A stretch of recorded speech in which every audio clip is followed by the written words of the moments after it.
veggies, and a really delicious Asian dressing that can be used for a ton of different things. If you make a large batch of it, keep it in the fridge, you can use it to marinate meat, fish, other salads for a dressing. It's a really all-purpose recipe.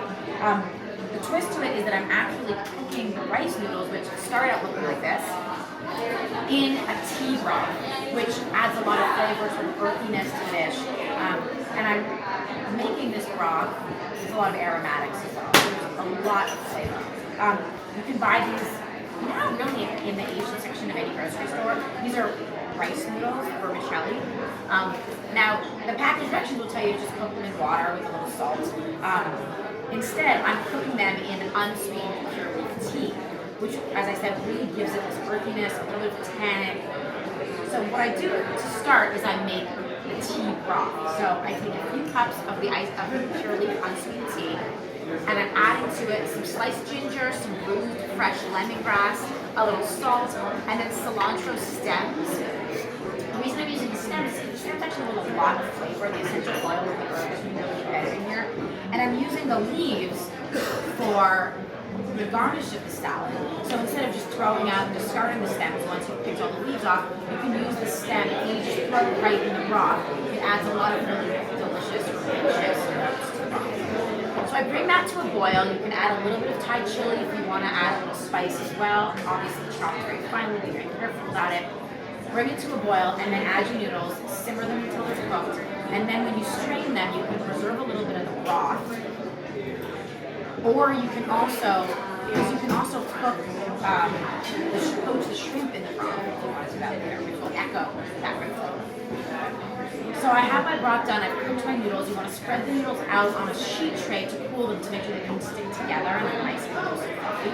So once your noodles are done, and then you can move on to your dressing. The dressing is really simple. You can do it in a blender.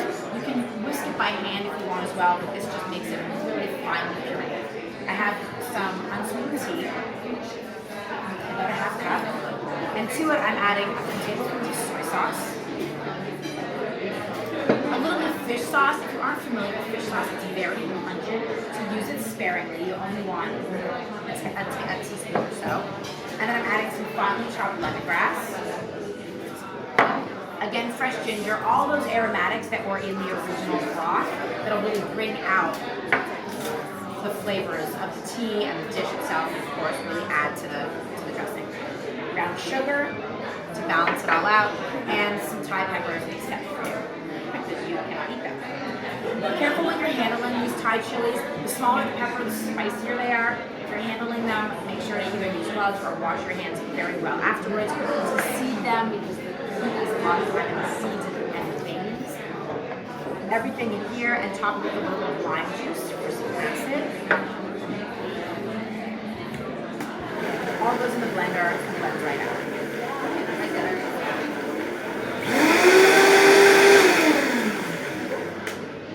Your dressing is done. It comes out looking like this. You've made your noodles and it's time to build your salad. I've used a mandolin to julienne carrots, cucumbers, and radishes. If you don't have a julienne, if you don't have a mandolin at home, you can absolutely do this by hand, just really finely and thinly. Or get a veggetti. You can, right? There's many ways to do it. You can buy a mandolin for like $20 at most cookware stores.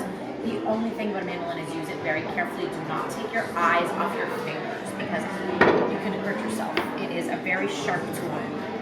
I've got those fresh cilantro leaves that I picked earlier. Lots of fresh mint to go with it. And then I'm going to add some shrimp that I poached in that same tea broth.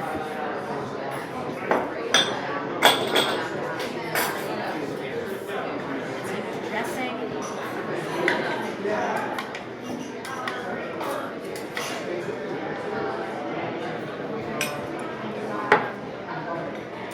Toss it all together. And then I'm actually garnishing the two different things that, for me, are really traditional to Vietnamese food as garnishes. I traveled through Vietnam a few years ago, and there's so many beautiful, fresh, real ingredients that they cook with there that inspire me. And it looks also simple until you realize that as much as it's all fresh and simple, there are so many little details that go into the building of every dish.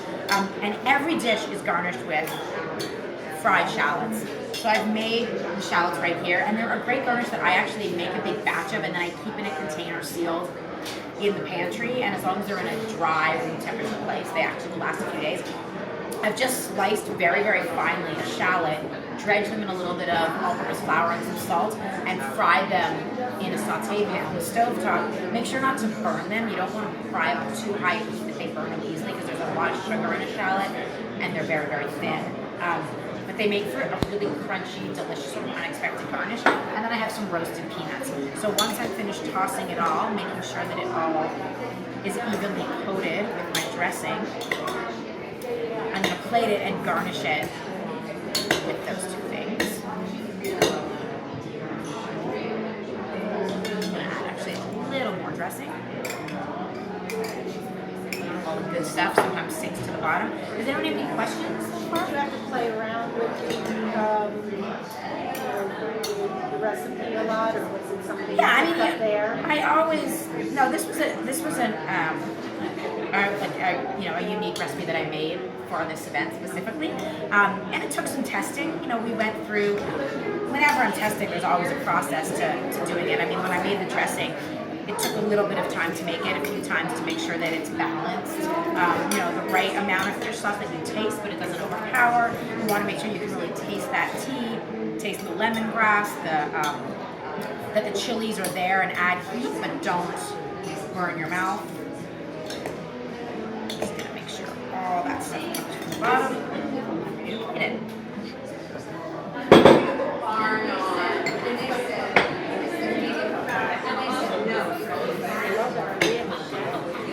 Yeah, it's a really great garnish. It can be used on a lot of different things, and it's really great for summer. I wouldn't use olive oil actually. Olive oil has very distinct flavor, and olive oil is just not my part of the world. So I would use a really neutral oil, canola oil, grapeseed oil that has a high smoking point. You can use coconut oil even. You want to be able to fry it at a high heat without burning it, and you also don't want it to take on all of the grassiness of an olive oil. You want it to really just concentrate on the flavor of the shallot.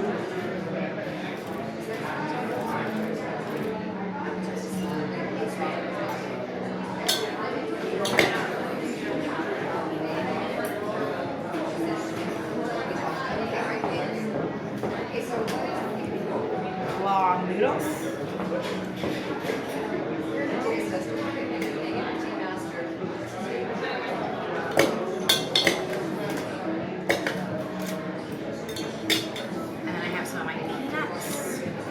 Obviously, this can be omitted if there are peanut allergies. And finish the shallot. Just like that.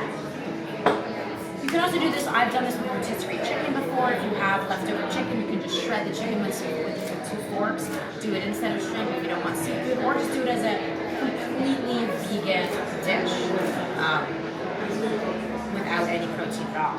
The great thing with the dressing too is that there's no oil in the dressing. There's literally just the fresh soy sauce, the tea, lime juice. It's really light and really healthy for you. There you go. And then I made a cocktail that I hope some of you guys can try if you're making it over at the bar. It's my charred pomelo twist. It's a grapefruit that I've actually charred on the grill, like poured it and charred it on the grill, juiced the grapefruit so that it got all that great juice and smokiness from the grill. And then I muddled it with some cilantro leaves. And then I'm serving it in a glass that has been rimmed with some smoked salt. So that kind of echoes the char of the grapefruit. And of course I'm using sweet tea as the base of the cocktail. So once you've juiced your grapefruit, muddled it with cilantro, add the tea, and pour it all over ice. And then if you want to keep it up a little bit, I recommend that if you want to make it into a cocktail, use tequila or mezcal. I was sort of inspired at the other end of the world by Texas, Mexico flavors for this dish. Lots of citrus. It's a play on a margarita, but that charred flavor from the grill just balances really nice with the earthiness of the tea.